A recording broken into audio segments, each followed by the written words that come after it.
1, 2, 4, 8, 16, 32, infinity. Part 1. I recently took offense when a close friend shared words that I felt were both anti-equality and spiteful. And after pointedly but politely calling him out on the matter, I decided to incorporate the theme of advancing equality in a letter to my son and to tuck my thoughts on the matter in the birthday card I sent to him.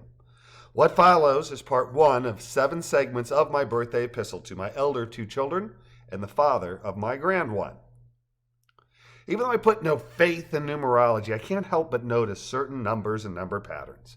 For instance, during my visit to the dentist early this month, I headed over to the receptionist after the cleaning, scraping, and polishing was finished in order to make an appointment for my next biannual visit. After checking my availability, the receptionist made my appointment and concluded with, "Okay, we've got you down for June 7th at 8 o'clock. No sooner had she said June 7th at 8 o'clock than I said, 6, 7, 8, eh? That should be easy to remember, a response that definitely caught her off guard. While I am entertained by certain times of day, times such as 1:23, 1:44, 2:34, 2:46, 3:14, 3:45, and on, I put zero stock in numerology. Oh, sure, in addition to standalone numbers, I also get caught up in number patterns. Patterns like the classic 1, 2, 4, 8, 16, 32. A simple pattern where we double the previous number ad infinitum. There are, of course, an infinite number of numbers and an additional infinite number of number patterns. But for some reason, today I'm focused on the 1, 2, 4, 8, 16, 32. Possibly my focus is a result of today being the day that we celebrate your 32nd successful circumnavigation around our nearest star via spaceship Earth. Congratulations!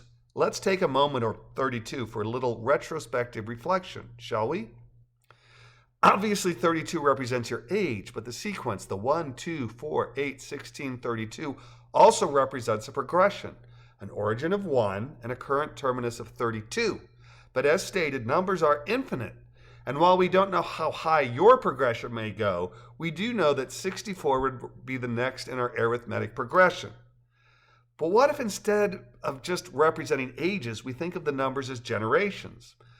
Obviously, generations have a beginning, an origin that goes back at least as far as the first human and could go forward as far as the last human, or at least your last descendant. Let's call you 16, your son 32, your mother and me 8, your grandparents 4, your great-grands 2, and great-great-grands 1. Obviously, our 1 is not the true origin point, but in a world of infinite, we must limit the scope of our mental wanderings and ponderings. You know firsthand who 32, 16, 8, and 4 are, and I can add 2 as having had first-hand knowledge, at least in regards to your great-grandparents on my side of the family. I had a minimum of a dozen years with Antone, Lucille, Philip, and Ruth, and while I met Margaret and Marie, your maternal greats, I never had an opportunity to meet their husbands, as the men had already passed prior to me meeting your mother. Likewise, I never met any of my great-grandparents, as they'd all passed away prior to my birth. In our sequence, John, number 32, came into this world in 2016. His parents, you and Katie, in 1990, your mother and I in 1960, all 4 of your grandparents in the 1920s, all 4 of your paternal great-grandparents in the 1890s, and all 8 of the great-great-grandparents on my side in or around the 1860s.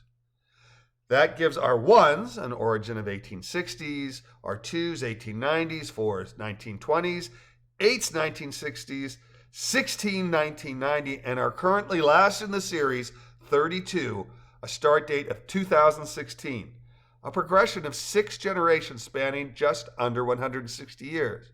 A number, by the way, that is 16 times 10.